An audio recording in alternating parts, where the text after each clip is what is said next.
So a little bit about the point of this is for those of you who have not yet decided whether or not you want to become a poll worker, I think it's incredibly important that you make an informed choice. So a lot of what we're going to be presenting is not just like by the book descriptions of like, here's what a poll worker is and here's what they do.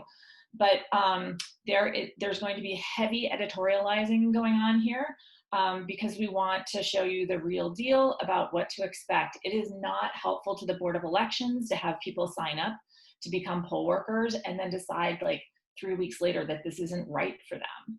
And so we really want to present you a well-rounded picture of what it means to be a poll worker.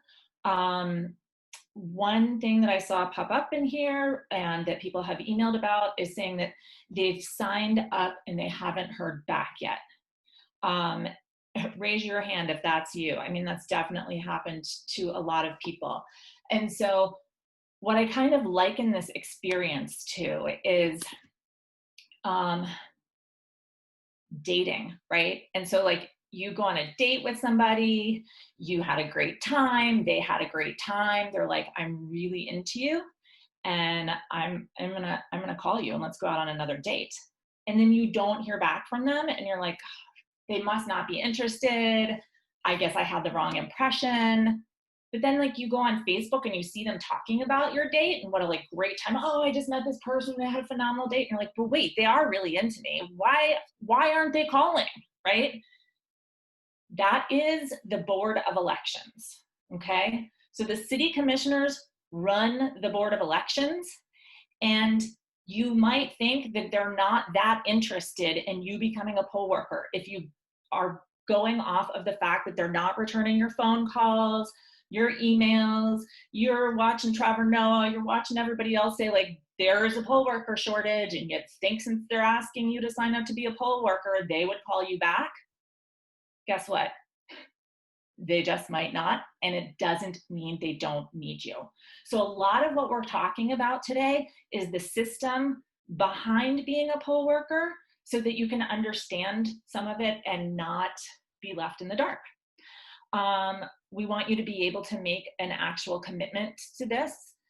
And for me, it's incredibly personal.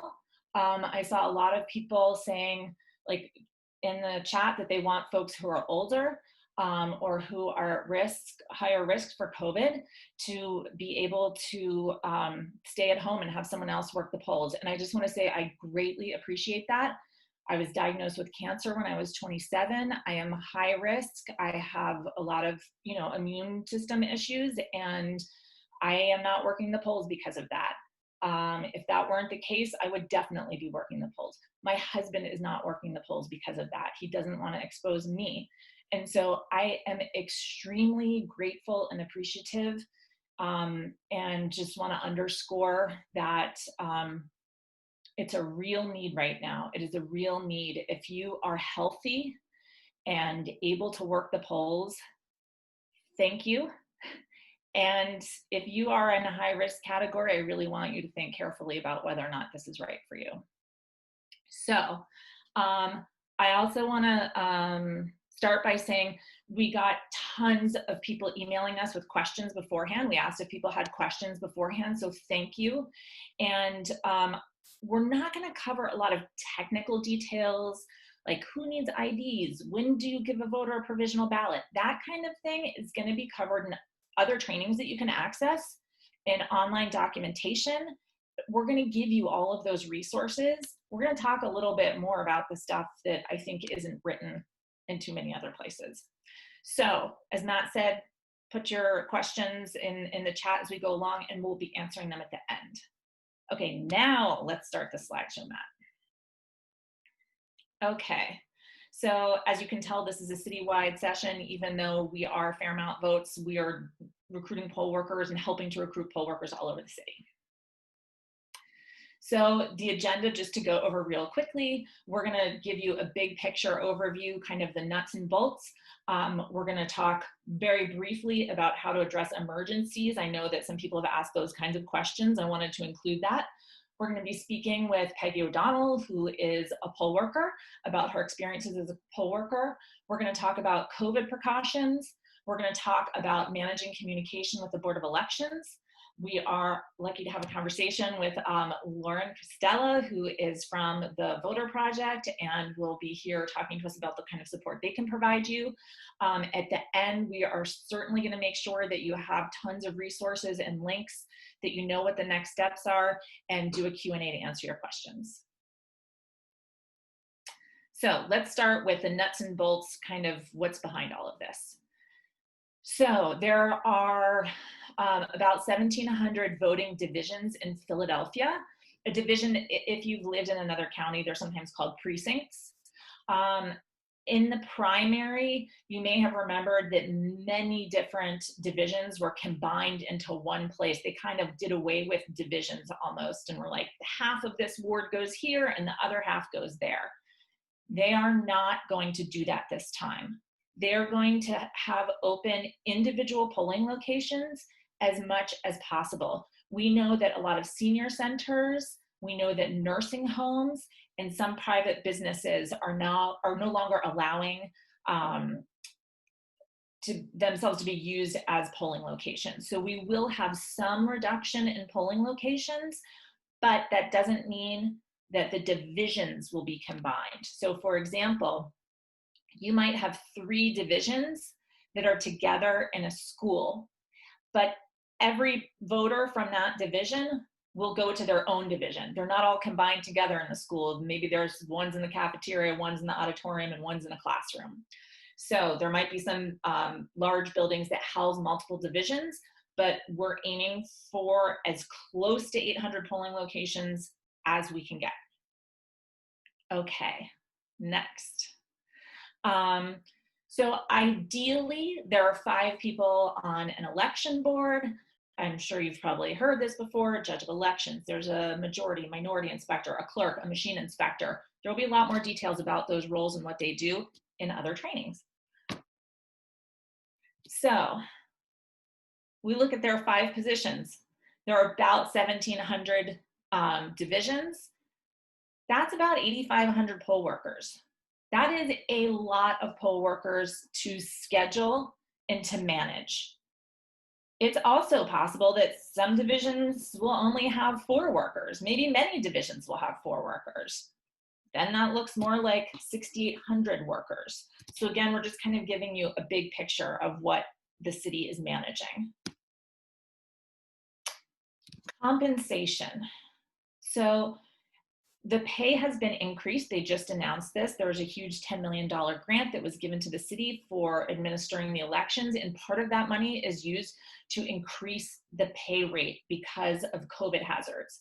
So the base pay is $200 and an extra $50 for the training. I think the law says that you can't pay more than $200, but they wanted to give more, so they just tacked on $50 for the training. That's why they broke it up that way, so that they could give $250. Okay. So when we're looking at a lot of questions that people have about when will I get called back, and can I work in my own division, and can I be placed with a friend, or my partner and I are sharing a car, can we do this work together, can I request a particular position? All of those kind of filter back into looking at the city as a huge puzzle, and what the Board of Elections needs to do is figure out of these 8,000 workers, where are the vacancies? Where are the holes? Where are the pieces missing in this puzzle? And so the way they are choosing to do it is to call through all of these people first to see whether, and call like 2 or 3 times to see whether or not they can work at their polling location. This is a really slow process, and part of it is influenced by age. I mean, a lot of poll workers now are seniors, and the upper limit of seniors, right? I just talked to somebody who's not going to be working the polls this year, but she's been a poll worker for 50 years, right? She is not texting with the Board of Elections, right? So this is taking them a long time. They're making phone calls. They're not like doing email and texting to figure all of this out. A lot of people don't have access to that technology who are poll workers. And there's also an issue of financial scarcity in Philadelphia, right? I mean, we know that we have the highest poverty rate of any big city in the United States. For a lot of people who said that they cannot work at the polls because of their age, because of their COVID risk, when they have found out that you're getting $250 a day, that is a tremendous amount of money for some households. And so people who have previously said that they're not going to be working the polls are now calling back to say that they are going to work the polls. And so we need to give a chance to those people who are already poll workers so that they can do that. And so this is all to say, why are you not getting calls back? Because they are calling 8,000 people. There might be many other logical ways to run this, but it's not what's happening. This is what's happening. So when you are asking about, like, can I ask to be placed with a friend? Yes, you can, but the likelihood of them finding two places to put you together in the same polling location, this is a huge puzzle that they're trying to put all of the pieces together. And realistically, they probably don't have the time and ability to necessarily respond to all of these special requests. You can definitely ask, and maybe they will, but think back about this huge puzzle with 8,000 pieces that they're trying to figure out. So, who can be a poll worker? There's a piece of the puzzle that's missing and they want you to fill it. We have to figure out whether or not you're able to. So to be a poll worker, you must be a registered voter in Philadelphia. To be a registered voter, you have to be a US citizen. You have to be 18 or older. There are some roles for younger poll workers. There was a great piece in the Inquirer today written by this phenomenal 16-year-old who's going to be working the polls. You cannot be a federal, state, or city employee. Committee people can work the polls, but you have to remain politically neutral on election day, so you cannot be a committee person and a poll worker. On that day, you take off your poll worker hat, your committee person hat, and you're a poll worker. And just as a reminder that all poll workers have to be able to remain politically neutral on election day. It's a requirement of the job. And so if you're on here and going, oh, that boots me out, I think it is still worth you staying on and listening to this session, because there are some other capacities that you can fill in a volunteer role that are similar to being a poll worker, and we'd like to let you know more about that opportunity. So, who can be a poll worker? If you're looking at the law, in order to be a poll worker, not only do you have to meet all those criteria that we looked at, but you also have to be elected into that position, right? The judge of elections and the inspectors are elected positions, and poll workers must live in the division where they work, right? So those are two requirements of being a poll worker. That is the law, and that is ideal. However, because we have an ongoing shortage of poll workers, and this is nothing new for us, there are legal procedures to work around that. You can and will work the polls without being elected. All of you who have not been elected into a position are gonna work the polls, and you won't have been elected. It happens all of the time. So what they do as a workaround is 5 days before election day, a judge just has to approve of the list of all of these workers and their placements and saying, yes, you can work outside of your division. It's fine. This happens behind the scenes. You do not have to worry about that. It's just the logistical workaround, and it will be done for you and taken care of. So this is just kind of to give you the gist of what poll workers do. You will learn a lot more as you go through your poll worker training from the Board of Elections and as you use the resources that we connect you with. So at the beginning of the day, arrive at 6:15 at the latest. There is a lot of setup that needs to happen, and the polls open at 7 o'clock, and you want those polls to open at 7 o'clock, because if there are people that need to get to work and cannot stand in line waiting for you to open the poll until 7:10 or 7:15, those are voters that are going to lose the chance to vote. So in the beginning of the day, you're going to be setting up tables, talking about the flow of the space.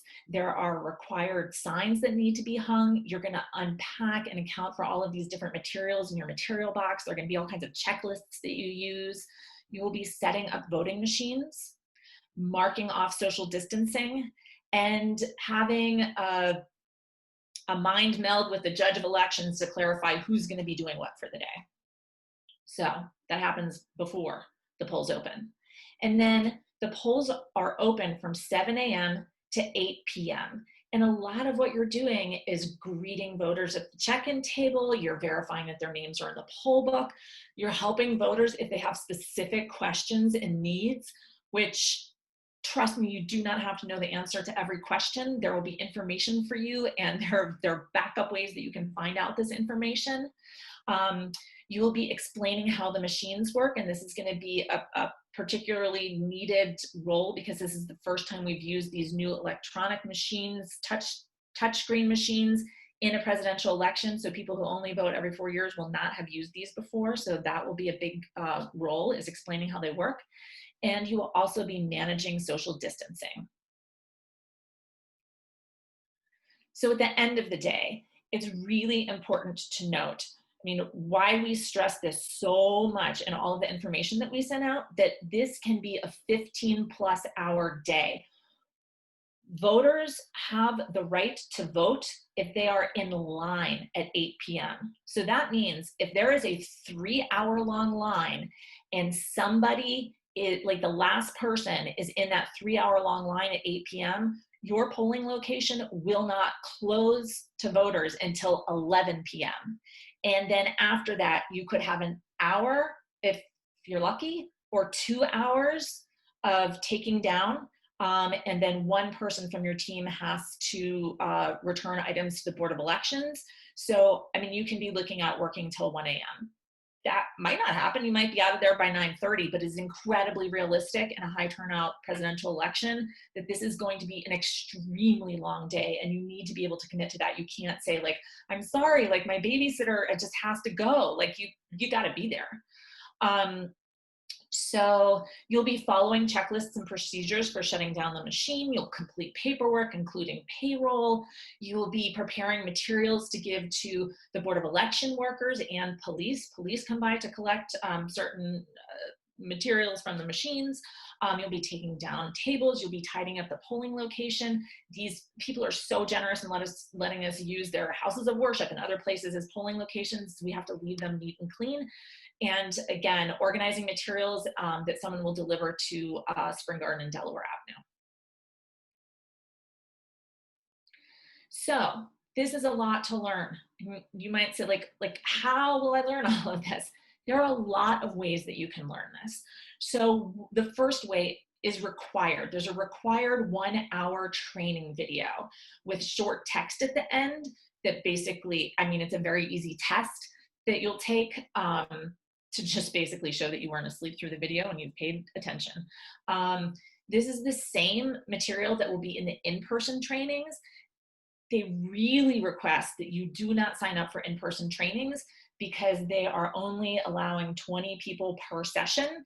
There are 8,000 workers that they're looking for. So if you have internet access, which you probably do if you're on this call, don't take an in-person training. You'll do an online training. And they have said that the training would be posted on September 1st. I haven't seen it posted yet, so I don't know when it will actually go up. The voter project, which we're going to be talking a lot more about later, they're going to have 2 additional trainings, virtual trainings.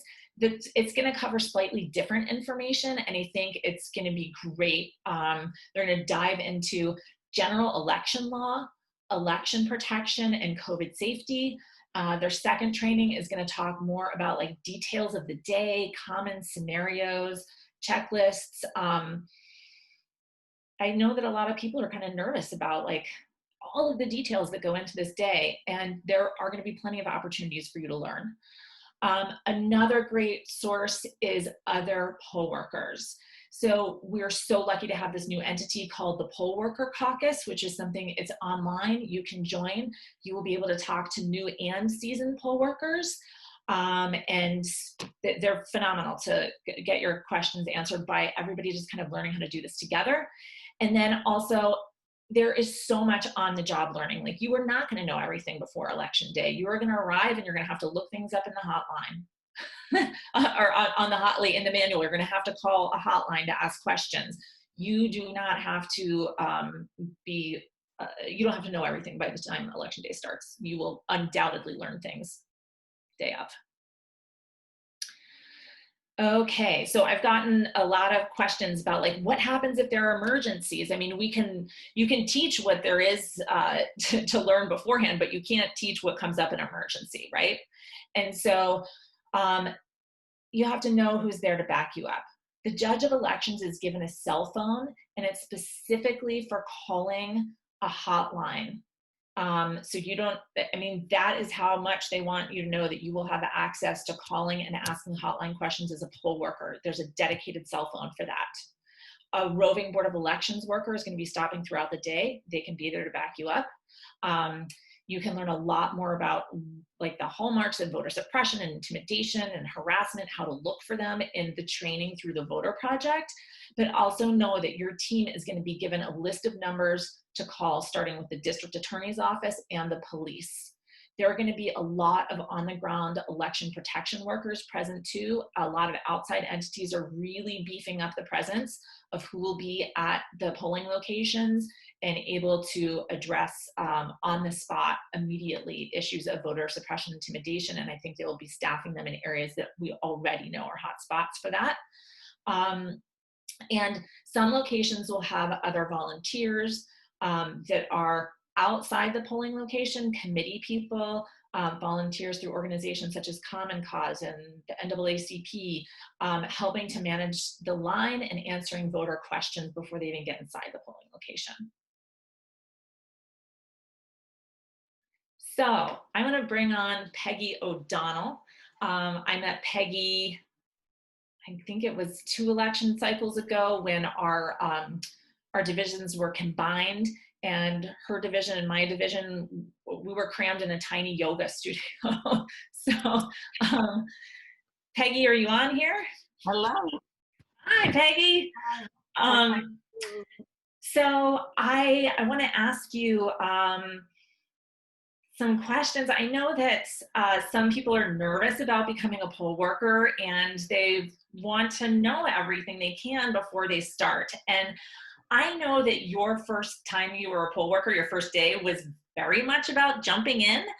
So can you tell us about your first day being a poll worker and how you became a poll worker? Oh, thank you. Absolutely. And I just have to say, I feel like the cavalry is here when I see all these people on the Zoom call. So thank you all for being here. My first day, I think it was the 2004, 2006, I had just moved to the Spring Garden neighborhood. I went to vote and I was drafted. Emergency. There weren't enough workers at that polling station, and I had the time that day, and I stayed. And talk about learning on the job. It was all learning on the job. But there was a judge of elections to give me the book. And honestly, if you know the alphabet and you know how to count, you're good. It's looking up the names, it's writing in the voter admission number, recording that, and it's seeing everybody in your neighborhood. I love that.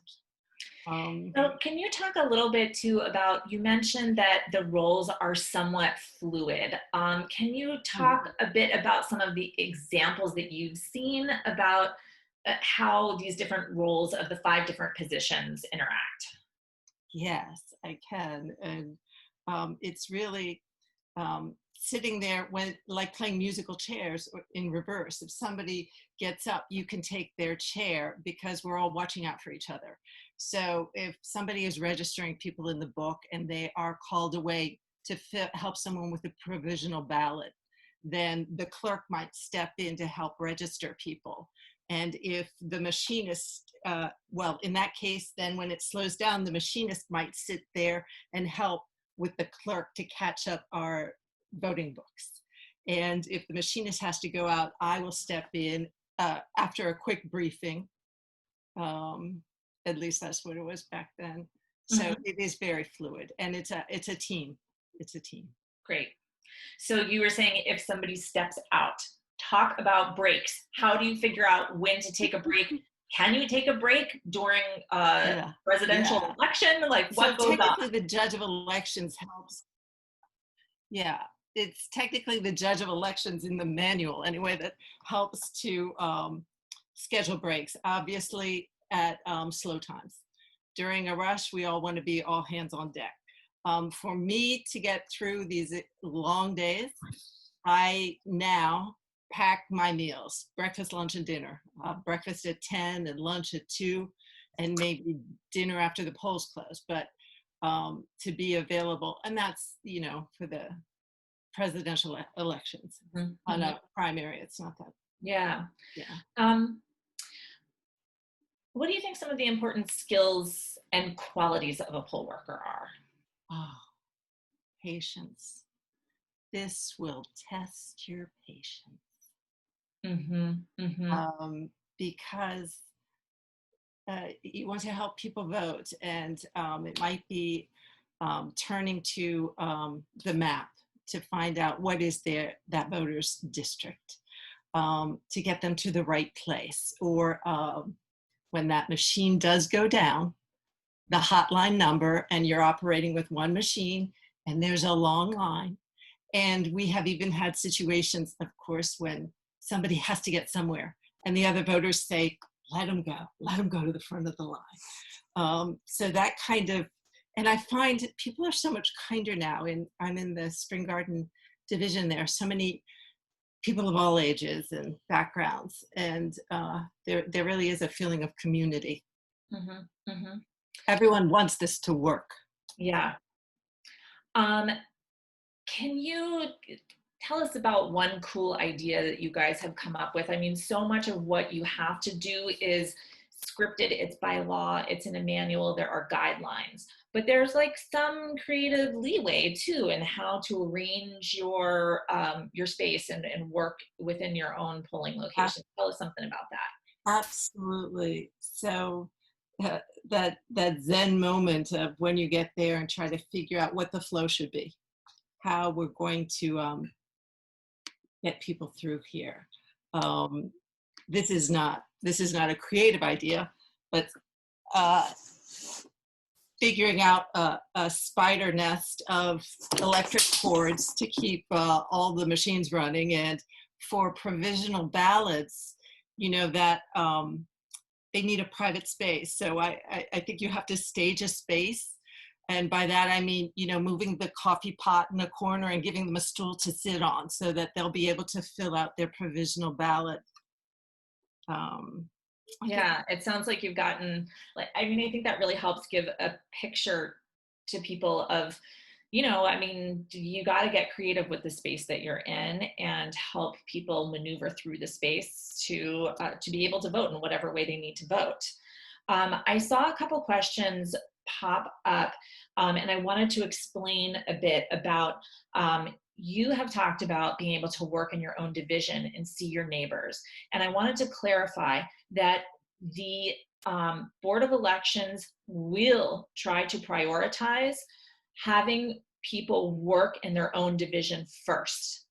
Um, are they good at that prioritizing? They might fill the spot with somebody else who's not in the division first before they realize that you are in the division. I'm just going to be super honest about that, right?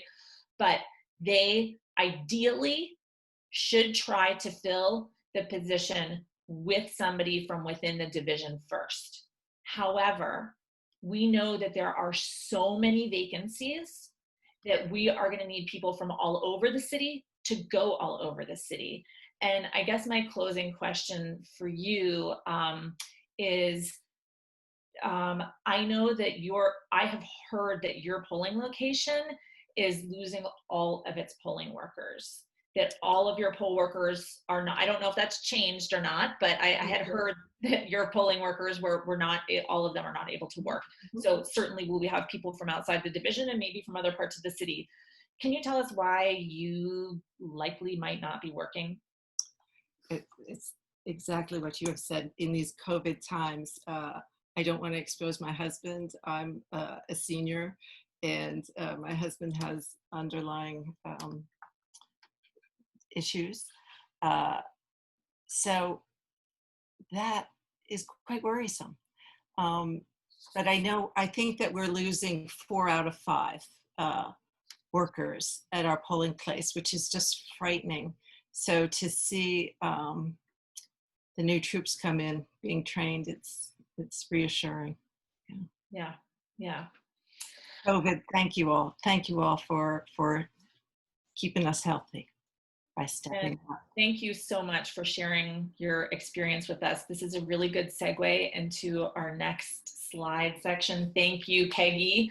And next, we're going to talk about COVID and COVID precautions at the polls. So again, this is another instance where I want to be super honest with you about the difference between what is ideal and what is real. Okay.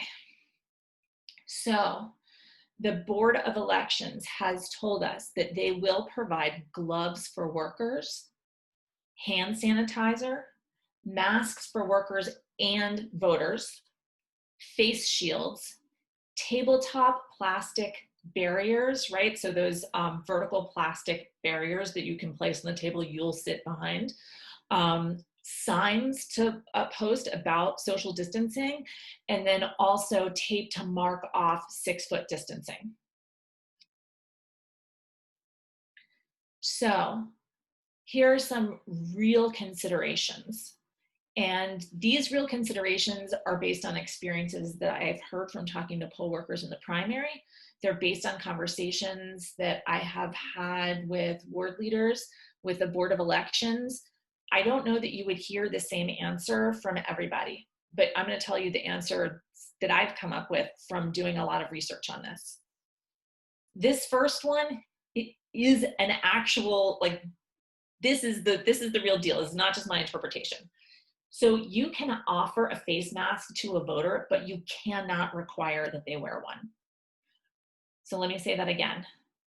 Voters will not be required to wear face masks. So you need to think about if you're comfortable being in a situation where you're around folks who are not wearing face masks. Face shields. So they did provide face shields in the primary, and I talked to a lot of poll workers that said they were so ill-fitting that they just kept sliding down and they were like really a hindrance. I would recommend that if wearing a face shield is important to you, and I think it's a good idea to wear a face shield, but it's up to everybody to make their own choice. Bring your own. Find one. Don't wait till the day beforehand. Find one, try one out, make sure, spend some time with it, wearing it at home to make sure it doesn't fall down, that it fits well, and that that's the face shield you want to use on election day. I also want to point out that some poll workers might not wear their masks appropriately.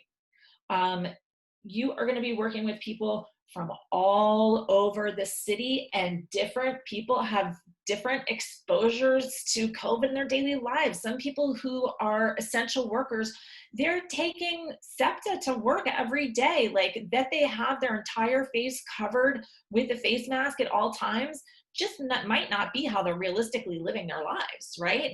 And so I did hear from people during the primary that they were working right next to their fellow poll workers who are wearing their face masks on their chin, which we know is not really wearing a face mask.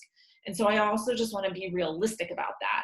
Like, that is a situation that you could potentially have to navigate, is having a conversation with somebody or choosing not to have that conversation, to keep the peace and working in that condition for that day.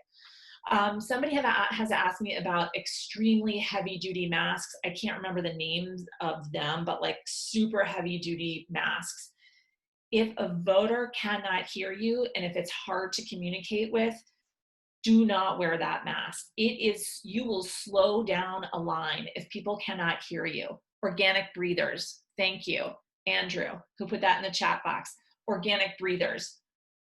If that is what you need in order to feel comfortable in the polling location, this is probably not the right role for you. And I'm just being super honest about that. I personally believe that some polling places are too small to accommodate adequate social distancing. I don't know whether or not others will agree with me. I know how big the Francis Recreation Center is. I go there to swim. I walk around there all the time. They're putting 3 divisions in that building. When you look at that building, it is a small building.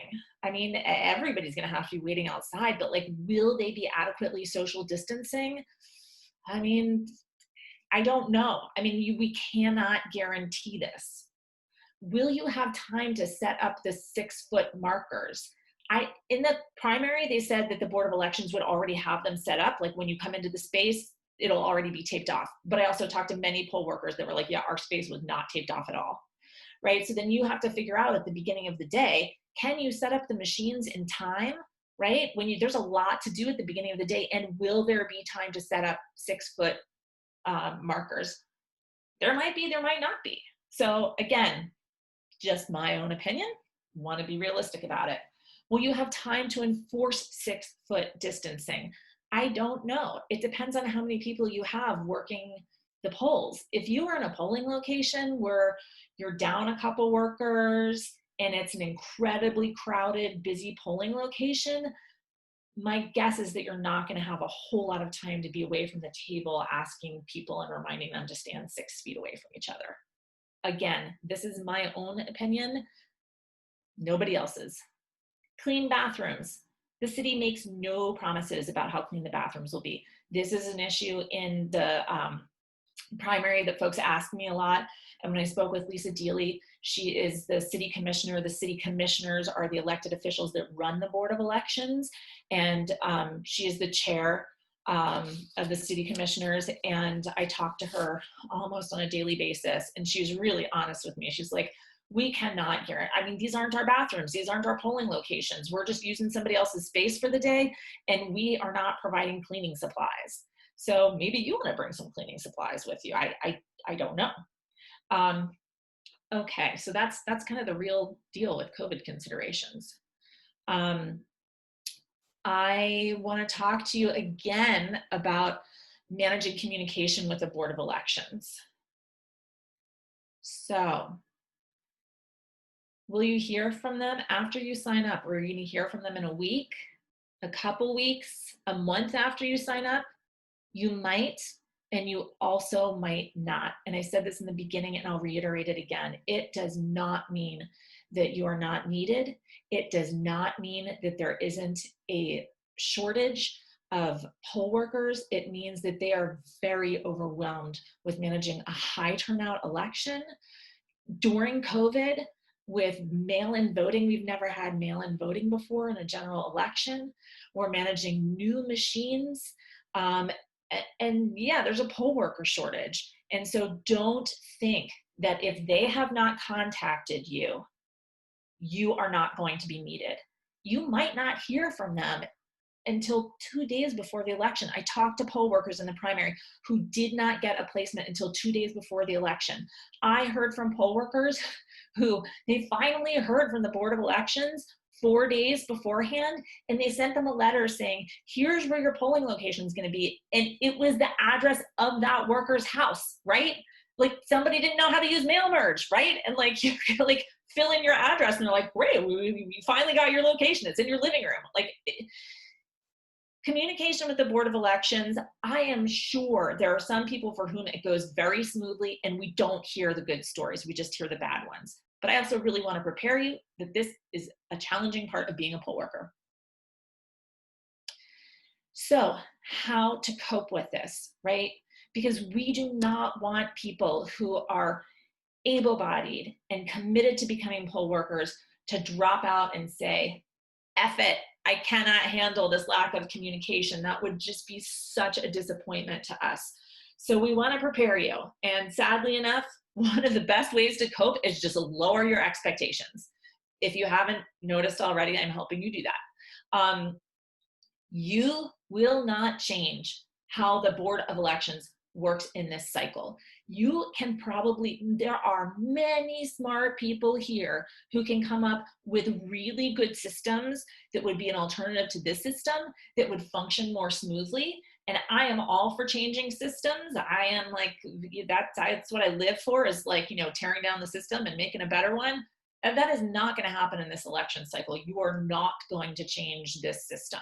So just lowering your expectations and saying it is what it is, what it is. This is incredibly absurd that there's a poll worker shortage. They need your help, and they are making it extremely challenging for you to do it. That's just, it is what it is, what it is. So, like, this sounds incredibly crazy. So why do it?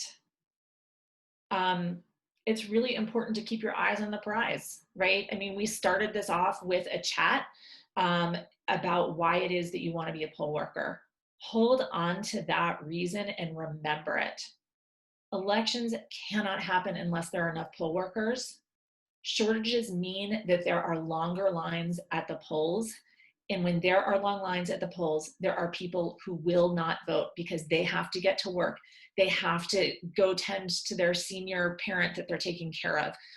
They have to deal with childcare, and they do not have the luxury of accommodating their life to just wait at the polls necessarily. And those are votes that will not be cast in this election. And the fewer poll workers we have, I can guarantee you the fewer votes we will have in this election. So remember that, and remember how important it is that your work will mean helping to process voters more quickly, shortening the lines, and allowing more people to vote.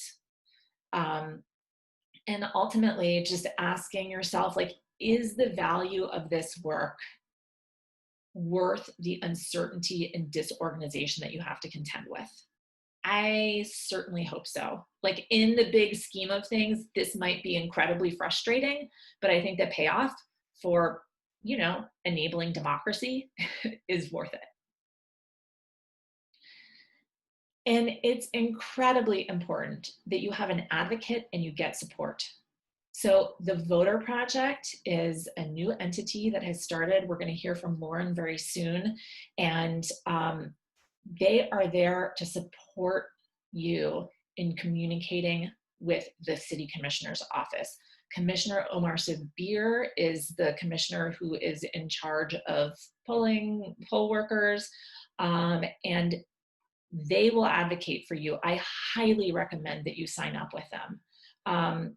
You will not go it alone if you sign up with the Voter Project.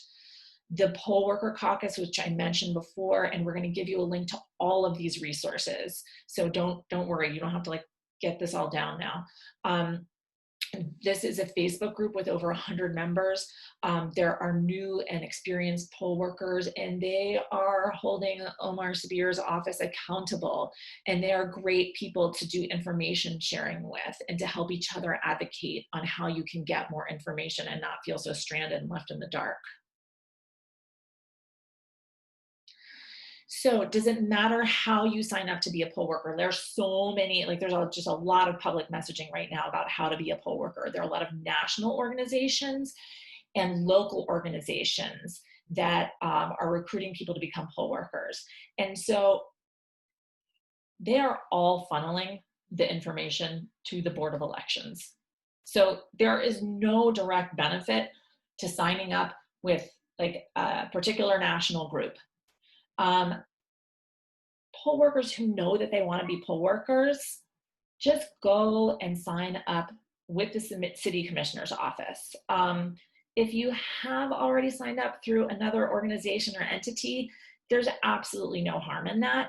And we are super grateful for all of the work that these national organizations are doing to recruit poll workers. They've been amazing. And I mean, many of you are here right now because you heard about being a poll worker through these organizations, so they're great. Okay, so we're going to have a conversation with Lauren Cristello, who brings a wealth of experience and knowledge about voting. I've included some of her accolades here. There are many more of them. Lauren, I'm sorry, I didn't know. The list goes on and on.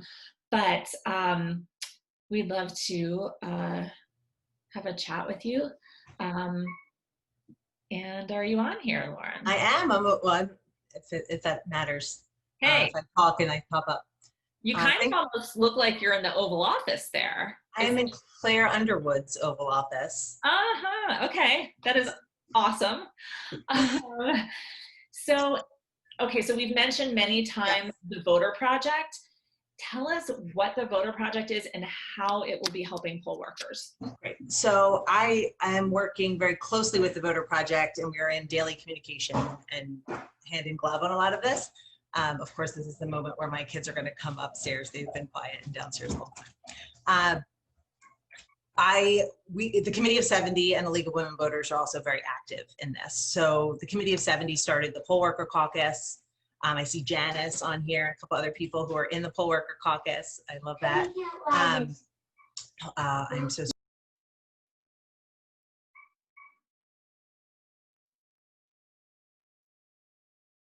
Uh-oh, I think you're muted now. Are you back on? sorry, it wasn't letting me unmute myself. Yes.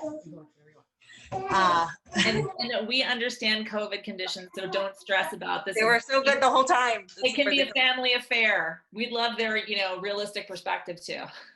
Sorry. So yes, so the Voter Project popped up. They are infused with cash and the contacts and connections to make a lot of good things happen very quickly. The Committee of 70 is also taking a really leading role. We've been lucky to get some funding to fuel this good work. I loved hearing Peggy talk about some of the challenges because we're working with some good judges of elections who are helping us develop materials that will make that so much easier on election day. And as Carol mentioned, we're planning trainings in addition to the mandatory training required by the city commissioners. So we're going to do an info session similar to this, and then we'll also have training session 1. I'm calling basically general election law, the how-tos, election protection, and COVID training. The COVID safety protocols and training has been developed by Stanford's Med School, and it's awesome. We're in also pretty regular contact with them to develop these resources. Beyond that, the second training I'm calling So What to Expect When You're Expecting a Lot of Voters. And these are materials that a designer is making very accessible and easy to use. And we're using poll workers to develop them, right? So for poll workers, by poll workers, how to set up that polling place so it's socially distant, accessible, and functional, right? Things to keep in mind, hard-won tips and tricks of pulling this day off. So I'm really excited. I found that very validating to hear. So that was good on that side. Can you say a little bit more about how you will help poll workers advocate with the Board of Elections and what they can expect when they sign up with you? Right. So the Voter Project, in partnership with the Committee of 70, we're the statewide partner of Power the Polls PA. We are also in, again, your daily contact with the Commissioner's office and working really closely with Commissioner Sabeer's office. Joe Driscoll, in particular, is in charge of poll workers. So they know to come to us. Like when we have our list of names to give them, they're going to be prioritized because this group is going to be vetted. We're doing additional screenings of questions similar to the ones Carol was asking. Are you going to do this no matter what? Here's what the day entails. Make sure you know before you commit. And then we're going to provide these additional trainings. So we're optimistic that many of our poll workers will be or interested people will be placed. And if you're not placed, if you're on our list, we can connect you to other opportunities to make a positive impact on the election. So that's the other piece. So there's election protection opportunities, election ambassador stuff that you can do across town, and then even things to do from the comfort of your home. You can do text banking and answering voters' questions. Great. So if you can stay on, Lauren, We're going to go back to a couple more slides and then do Q&A. And I'd love for you to help chime in with some of the Q&A here, Lauren, too. Sure. So, okay. So we've talked a lot about the realities of being a poll worker. And what do you do if being a poll worker isn't right for you? I mean, first of all, you just might not qualify, right? If you're not a US citizen or if you are a government worker. You can be a poll watcher. So poll watchers, or they're also called poll observers, they're utilized outside of polling locations, and they help voters in line to make sure that they're at the right polling location. Is their voter registration up to date? If they're at the wrong polling location, their polling location's far away, how can you help arrange a ride for them to get to where they need to go? They are screening for barriers and challenges before people get in line to go to the polls. They're helping save time. You can also do more of an election protection work too around that, although that might include going into polling locations. So Common Cause is an incredible organization. We will have a link to them in our resources. They are a great place to link up with if you decide that being a poll worker is not right for you. They do want people to work full day shifts. Everybody wants people to work full day shifts, but it is more flexible than being a poll worker. They will not turn you away if you have more limits on your time. So some resources, links, next steps. So we strongly recommend that you apply in both of these places. The Voter Project, that's just what Lauren was already talking about.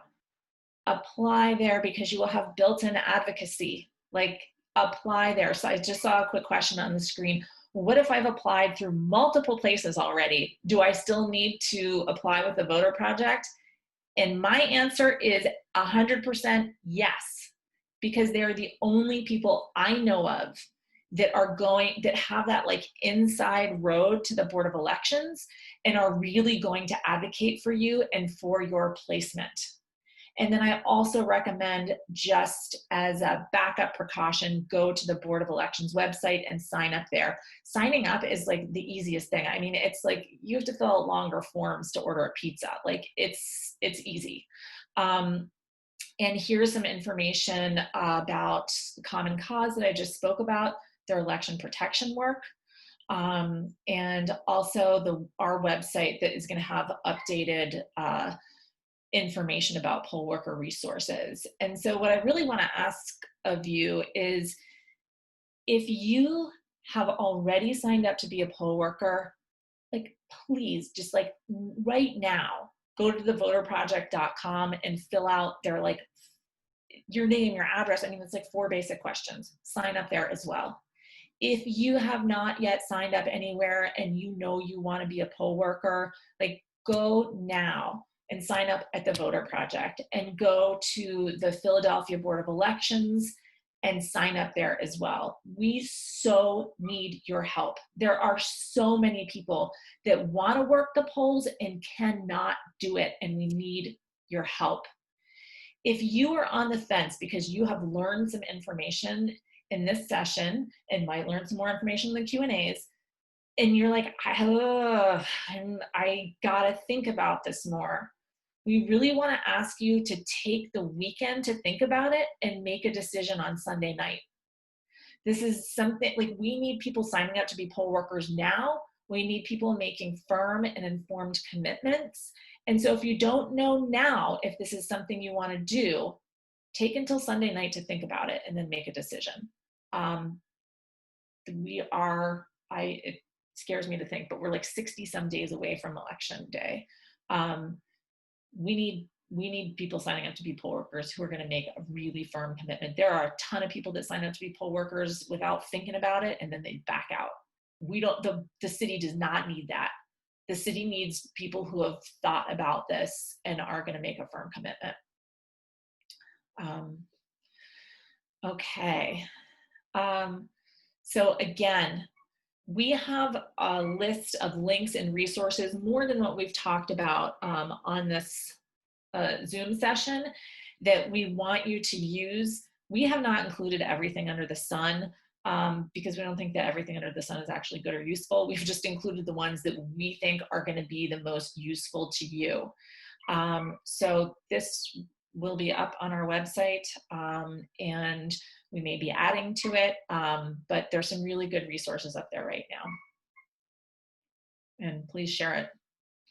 So now we're going to go back to myself and Lauren and Matt. Before we start the Q&A, I just want to comment on something that Lauren said, which is like, if you don't get placement, this is what you can do. There is a possibility that you go through all of this and you never hear back from the Board of Elections, which causes me so much grief I cannot even begin to tell you. There is a slight possibility that that could happen, and we are just being really honest with you about that and are letting you know that you will be utilized one way or another on election day. If you do not get a call back and you do not get a placement, you will hear me screaming loudly from Fairmount, and my face will be turning red and I'm like shaking my fist in the air.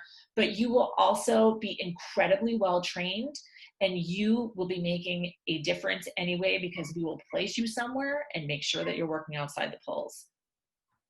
Let's hope that that doesn't happen. Okay, so Matt, you have been sifting through an amazing amount of comments that people have been making, questions that folks have been asking. Can you give us some? Yeah. One common one that ties in very closely to something else that we're doing. When do poll workers vote if they're working all day? How on earth could you possibly cast your vote any other way than in person? Great question. So I think the best way for people to do it is to apply to vote by mail, because you are not going to know whether or not you're getting placed in your division or in your ward, or if you're going to be working somewhere else. Even if you get placed in your division, then there will be time for you to vote on election day at your own polling location where you're working. If you're being placed in your ward or somewhere nearby, maybe there's a chance that there's like a window of time that you can go vote in person, but I don't know how long how long is the line at the other polling location. I think to play it safe, voting by mail is the most surefire way to make sure that you are able to vote and have your vote count, unless you know really early on that you're getting placed in your own division.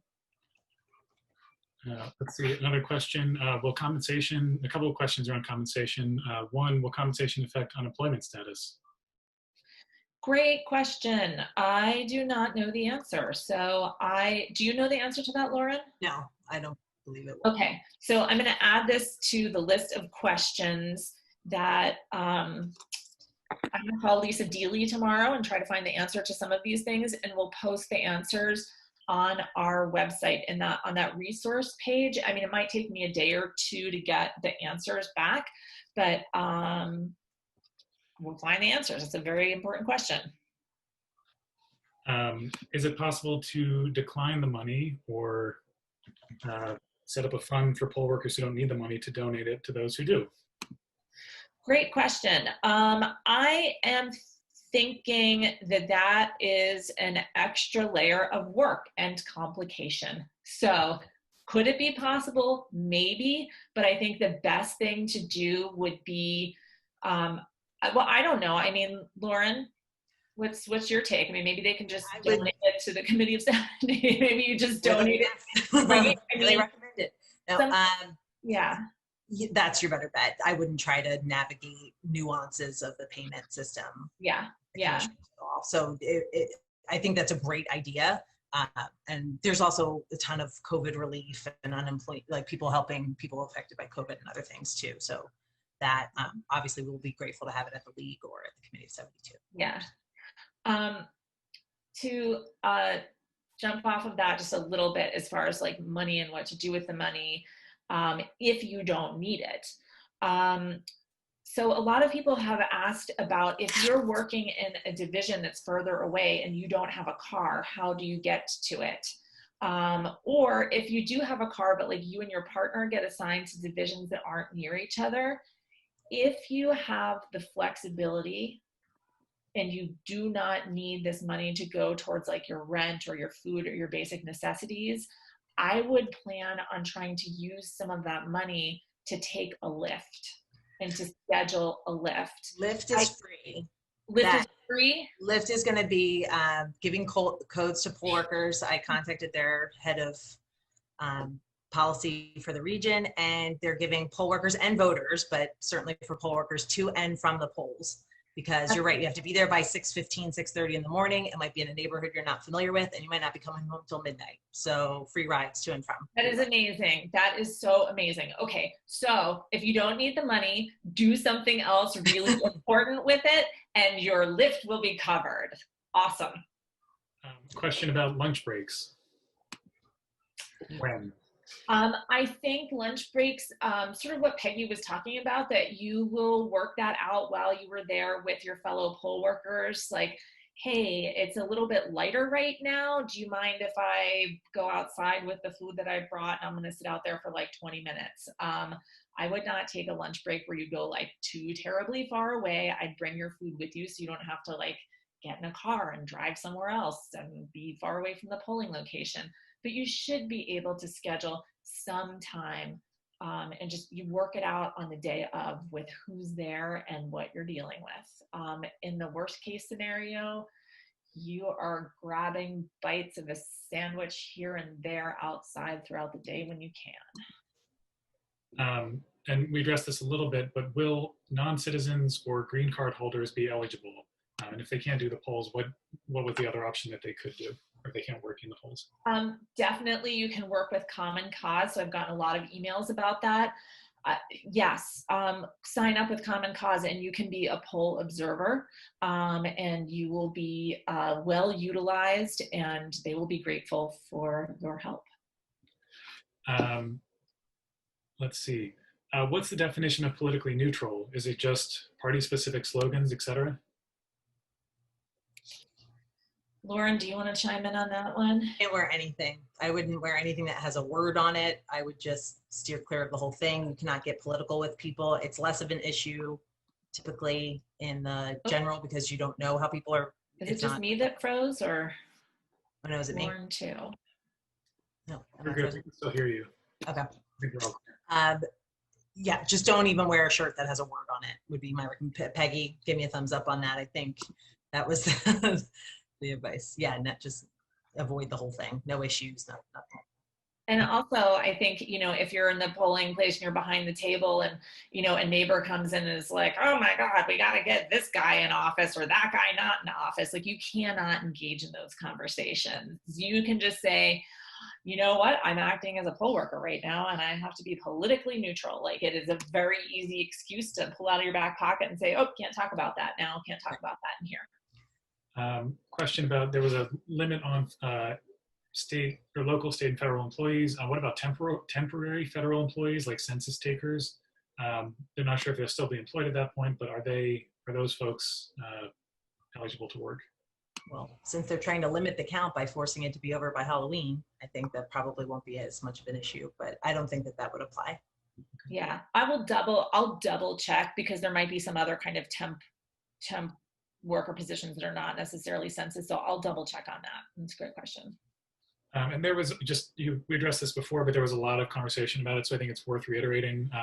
Will you be able to vote out of district while working at the polls? And another question was, so you can't be a poll worker and vote in person. If we can just reiterate like what the recommendation is for that so that people can contribute in both ways. Do you want to take that one, Lauren? I'm voting by mail in this election. I will likely drop it off, but I am voting by mail. And I would say that your deadline to apply is tonight, and your deadline to return it is the day after you receive it. And then you will have nothing to worry about. There's the ballot tracker. If it for some reason gets lost, which is very unlikely to happen, you can request a new one from the commissioners and you will still be fine. Assuming that the lawsuits get settled in the favor of democracy, we will have voting centers, 15 early voting centers across town with 15 at least additional Dropbox locations. Feel free to use those. I would just strongly recommend everyone, I would strongly recommend, even if you don't end up being a poll worker, just do that. Question from Grace. If you're registered out in the burbs, but you want to be a poll worker in the city, you can't. Is that correct? You have to work in the, at least county and ideally the division where you're. Correct. You have to be registered in the county where you're working. This one might be going down a rabbit hole a little bit, but there's been talk of, voter suppression, things like that. Talk of recruiting possibly off-duty law enforcement.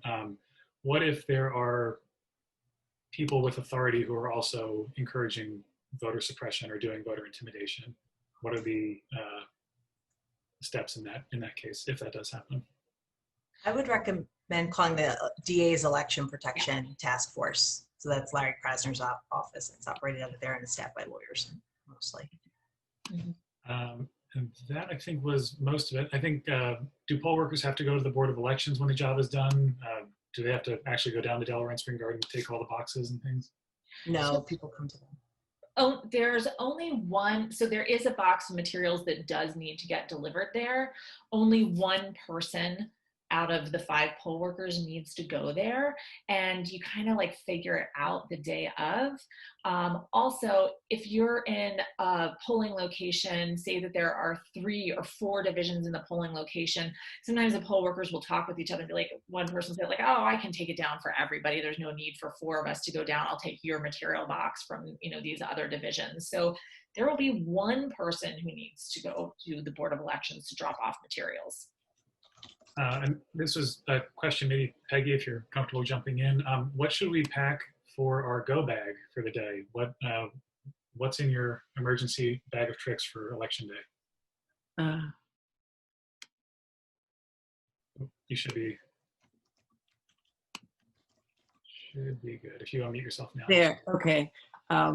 In the old days, I used to say something to read, but I think it's going to be a busy election day. So something to eat and water and your iPhone for to be able to connect with people. That's all I got. Yeah. Chargers. I might add to bring a charger for your phone too. And just because I'm like a totally paranoid person, I would bring like a little package of Kleenex, because like, are they going to run out of toilet paper? I don't know. Like some of these places that are being used as polling locations are like barber shops. Like how well staffed is how well stocked is toilet paper and like, And the other piece about the hand sanitizer, this is also a pro tip, encourage people to use it after they vote. Because if too many people have hand sanitizer and they're touching the touch screens, it has the potential to really screw up the machine by the end of the day. Mm. So do your thing, hand sanitizer at the end, on their way out the door. Question about translators and ASL speakers on the day of the election. We need them. Yep. If you have language skills. We need them. If you go to our website, there is information in the resource section. People with other language skills, like you will need to be tested and certified through the Board of Elections. They are very happy to do that. Lisa Deely has asked me that if I know of people who want to do this, like just our email address is available on our website. If this pertains to you, email me and I will pass your name along to Lisa Deely. It is so needed. I got a question this week from somebody who asked somebody who's fluent in American Sign Language. They actually don't need interpreters for that because that's already covered through a department in the city.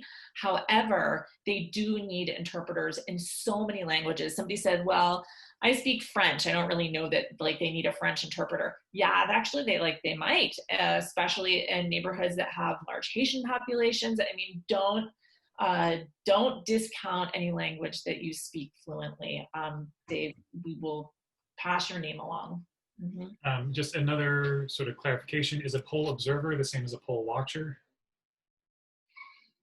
Do you want to clarify, Lauren? There are ones that are allowed in the polling place, and then there are people who act as kind of ambassadors and observers outside the polling place. So poll watchers have the official certificate and have to go through that process, and they're the only ones allowed in the polling place. And I'll try and run through these because I know we're getting close, so I don't want to drag people along. I'll try and run through them pretty quick. A question about apparel. Does this also mean you can't or shouldn't wear Black Lives Matter gear to the polls. I personally would say I would not, just because there are so many people running around ready to point a finger at anything and cause a ruckus on election day, and anything that we can do to reduce it. But Lauren, you might have a different answer. Other people might have a different answer. I think that, I'm no voice of authority on that. I would say just no words, like not a Broad Street Run shirt, not a We Are Philly shirt, just no words is the best way to go. I just saw an important question. How are we reaching out to people of color to be poll workers? So I have to say, even though we had 300 people on this call, we as Fairmount Votes are actually not reaching out to anybody about becoming poll workers. We wrote an email, sent it around, and 300 people showed up. That email was sent to people of color, it was sent to people with various organizations. We are not really a poll worker outreach entity. This is kind of a one-off thing that we're doing. So that's our answer. But I think, Lauren, you probably have a broader picture of what is being done throughout the city. Yeah. We at 70 were just fortunate to receive a grant to fund advertising. And the Voter Project is also well funded, and we'll be doing the same. We're placing ads in Aldea and the Tribune and WURD, and making sure that we're reaching every community in Philadelphia. As we said, there's a need, certainly in the Spanish-speaking communities. I think we're at like a 4% fill rate right now. We want people to serve in their own community as much as we possibly can. So getting into those communities and filling those spots is really important before we send people across. And yeah, that's a huge priority. So one thing I want to jump, just because we are running over time, I want to make sure before we lose any more people, we'll hang around and keep answering questions, but I want to make sure that everyone has a chance to also try and help us reach more people. So what we're primarily doing with Fairmount Votes this election season is this huge vote by mail push. We're calling people all over the city. We've got hundreds of volunteers who are helping us make calls, write letters. One of the biggest things you can do to help reduce the risk at the polls is get people out of lines by getting them to vote early. So every person who votes early is one less person, which is another 5 minutes that's saved, which saves every voter in line just that much more time in their delay. We are hosting phone banks 3 times a week, letting them know about vote by mail. Right now we're pushing applications. Once ballots get sent out, we are going to talk about the chase and start letting people know how to actually return them safely and correctly. If you have the time, if you've been waiting for a good, easy way to volunteer, to have a lot of, a multiplier effect on your volunteer time, this is it. This helps in so many ways. Tuesdays, Thursdays from 5:30 to 8, and Saturday mornings from 10 to 12:30. Please help us. Please join us. We do training. We give you lists. We support you through the whole call. We do it on Zoom. It's very, very easy. A lot of first-time phone bankers have joined us and said it's very simple. People with social anxiety who are nervous about this, they find that this is still, generally pretty simple to do. So if you can, we'll follow up with this information, but please go to fairmountvotes.com/shift signup.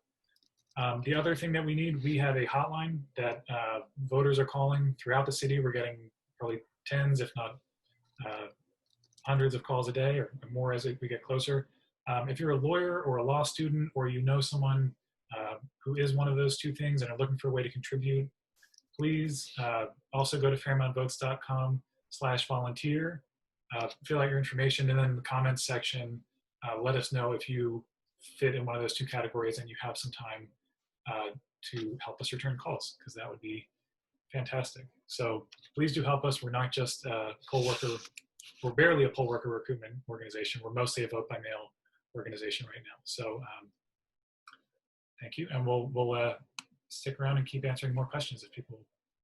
And saw somebody had asked whether or not our phone banking is from home. Everything that we're doing is socially distanced. I am high risk. I am not. There is like nothing in person that is happening.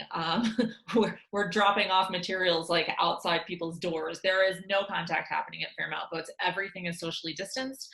The special project that we have for attorneys, socially distanced. Our phone banking is socially distanced. It's all socially distanced.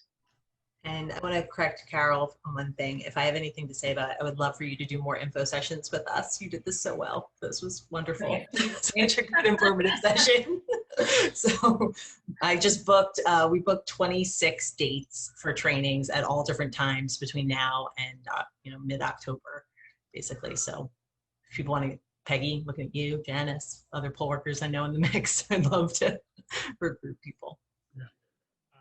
I'm going through the question, just making sure I got everything. How long are we planning to continue the vote by mail phone banks? All that volunteer stuff we'll talk about separately, but we're going to be doing calls from, well, tomorrow's Thursday, so we got a phone bank at 5:30, and we will be going through election day. The topics will change from week to week as we progress through, what's going on and what the status of everything is, but there's no let up. So we need you and have lots for you to do. Counting about mail-in ballots, we can address that sort of stuff later on. I want to make sure we take advantage of the folks who are here. Kyle, you're a lawyer, you want to help? Thank you. Please, fairmountvotes.com/volunteer. We will send out, just to clarify, if people do have to go, we'll send out an email with a link to the signups for becoming a poll worker, for becoming a poll watcher, to volunteer with us. What else? We'll have a recording of this session if you want to go back and relive the glory. We will have the slide deck that you can share. So we will send that all out. So don't worry if you didn't get a chance to write it all down. I just saw a really great question. Somebody said, should we wait until we hear back from the Board of Elections to do our training? No, do not wait. Get trained. The required training from the Board of Elections is an hour. And you do it online. Like, I don't know. Do you have any more information, Lauren, about when it's going to be posted? The training sessions that we're running, hopefully by tomorrow, once we get all those dates approved. The Board of Election trainings or your? Board of Election trainings have been posted. They're in the poll worker caucus group. They're adding more. We're actually helping them identify other locations that they might be able to do that. That also slowed down their ability to confirm past poll workers, which makes the need that much more. We've only been able to confirm like 4,500 people maybe. But their website has that information, and I can give it to Carol to share with the group too. And those are dates for in-person trainings. As far as when the virtual training will be posted, because September 1st was what we had heard. Okay, yeah, we heard September 1st. As soon as we hear that it's up, we're going to post a link to that on the resource page of our website.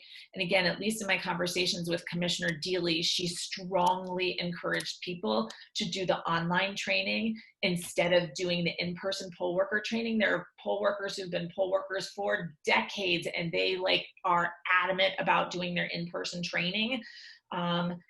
If you are not one of them, leave the space for them. Please do your training online. And again, we will post the training when it's available, and absolutely get yourself trained, even if you have not had a callback from. I want to jump in there. The election guide, the 2020 election guide, which has all of the training materials in it, is up. And you can read through that right now. It's simple, it's been improved. It addresses everything like mail-in ballots, provisional ballots, absentee ballots. It's good, and it has the new Excel machines. So read that tonight. There's a link to it on our website. So when you go to the resources page, the poll worker resources page on fairmountvotes.com, there's a direct link to that document that Peggy was just talking about. The document that's currently up was from the 2020 primary. I think some of the things that are most likely to change is information about mail-in ballots, because it's slightly different at the polls this time from when it was in the primary. Lauren, is there anything else off the top of your head that you think would be different in that training manual from the primary to now?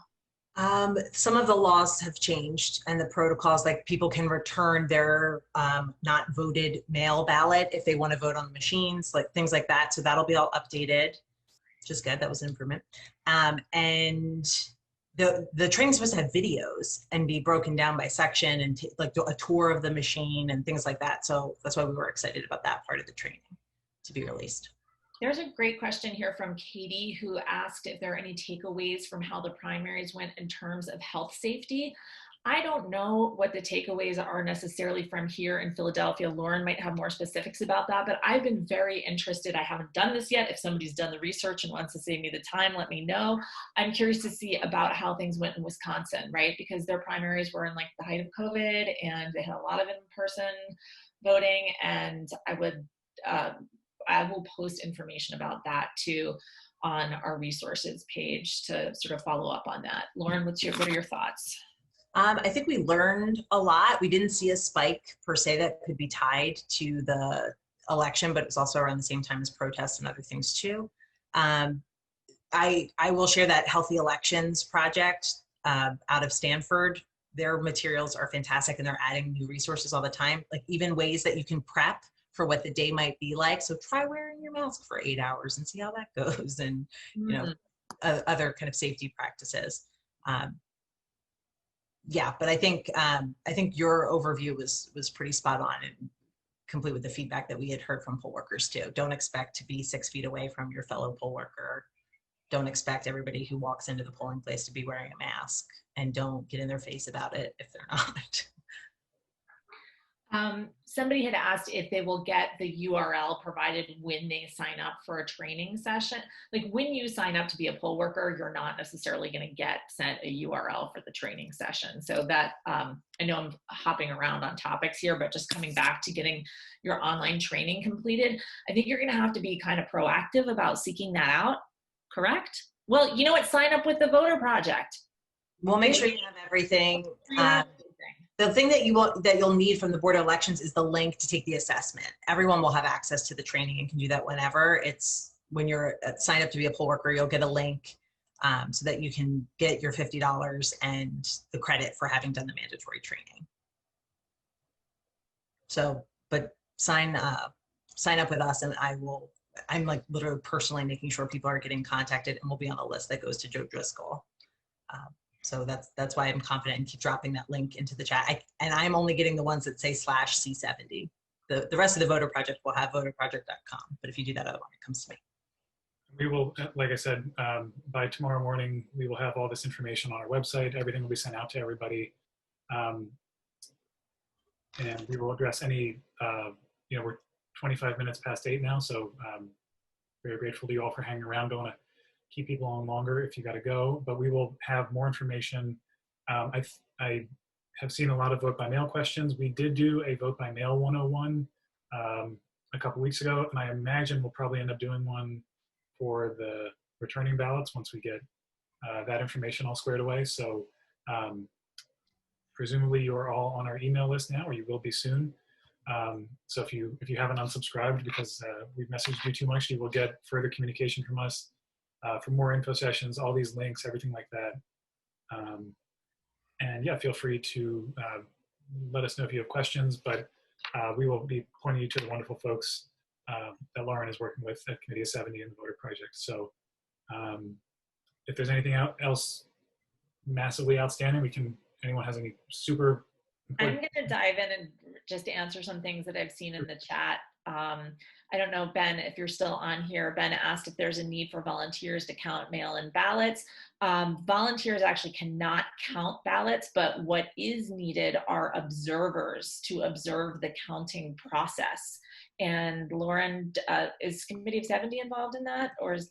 We are working at the logistics of setting up the live stream that we had in the primary. We set up cameras, and I had to go in every day to turn it on and reset it. So we need a better operation because it could be multiple weeks again, and it's going to be multiple rooms, quite likely at the convention center or somewhere else to count the ballots. So we will need people to be there. I don't know. I can't guarantee that our live stream will cut it. Yes.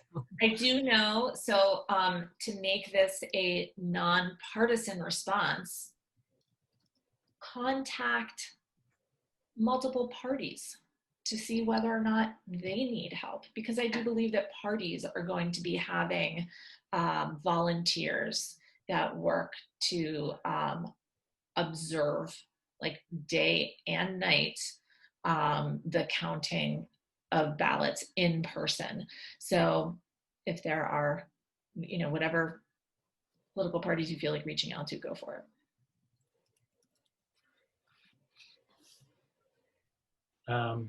Let's see, anything?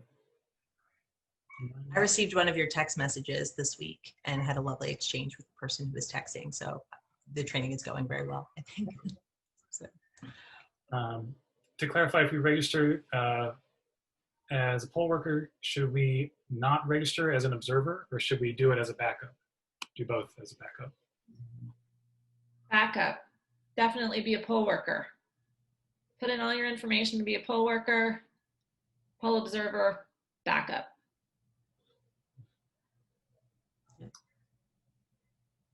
All right, well, it seems like the faucet has slowed down on questions. So like I said, we will follow up. We greatly appreciate you all making the time to do this and staying late. And we will keep you informed as best we can. We will have more of these information sessions. And again, if you have a lot of energy and can't wait till election day to do something, fairmountvotes.com/volunteer. Come join us. We'll be leading a phone bank tomorrow from 5:30 to 8. And then every day for the next, or every 3 days a week for the next 9 weeks or so. And just as a little pitch about our phone banks, they're really low pressure phone banks. If you've phone banked before for a candidate campaign, this is really different. We're not IDing voters. We're not asking like the hard survey questions of like, well, who are you going to vote for? These are, they're phone banks where the goal is education, right? And we're having a tremendously positive response to the calls that we're making because people don't understand all of the ins and outs of vote by mail and they want to learn more. So it's a really low pressure, easy phone bank as far as phone banking goes. A lot of people who have been somewhat maybe intimidated or less than thrilled about doing phone banking have found these really easy and enjoyable to do. And also, unlike other phone banks where you're really just trying to reach a voter and not leaving messages, a lot of what our phone banks are leaving messages, leaving voicemails for voters, because the voicemail that you leave explains the process to them. And so you're actually helping people sign up to vote by mail through leaving these voice messages, and seeing Josh, who was in our phone bank last night, like nodding his head yes. So. All right. Can I answer that one last question from Sharon? Is there a group that works to correct mail-in ballot errors so the votes get counted? They are not allowed, the Board of Elections is not allowed to touch those ballots that come in until 7 a.m. on election day, as the law currently stands. So no one's going to notice if you forgot to sign the back, if the seals were, list all the many ways it can be screwed up. So just take your time with the ballot and make sure you fill it out completely correctly, because there will not be people contacting you to say, hey, you forgot to sign this. Lauren, if people have more questions going forward, how can they contact you to get answers? Because you have a lot of expertise to share, and this is not our area of expertise, and we would like them to get in touch with you. bettergov@70.org. She wants to say hi. Hi. Yes, bettergov@70.org. We have a team of people answering those questions, and we get them, dozens a day, and everyone gets an answer. So. Yeah, and we'll include that email in the wrap up as well. Dropped in the chat. Great. I'll say again, thank you all for being here. We will follow up soon, and thanks for making the time and staying late to do this. But it makes it really rewarding to see this many people doing it. So. Yeah, thank you so much. Yeah, thank you guys for having me. I really appreciate it. Carol, this was wonderful. I'm copying it for the other ones. Yep, and also if anybody else is involved in other organizations and you're interested in putting together a poll worker information session, we're very happy to share our knowledge and our slides and I would presume that there could be some room for collaboration with either the voter project or committee of 72 and yeah, and putting together a poll worker information session. All right. All Thanks right. so much. Thanks, everybody. So long. All right, thanks. Wait. Bye.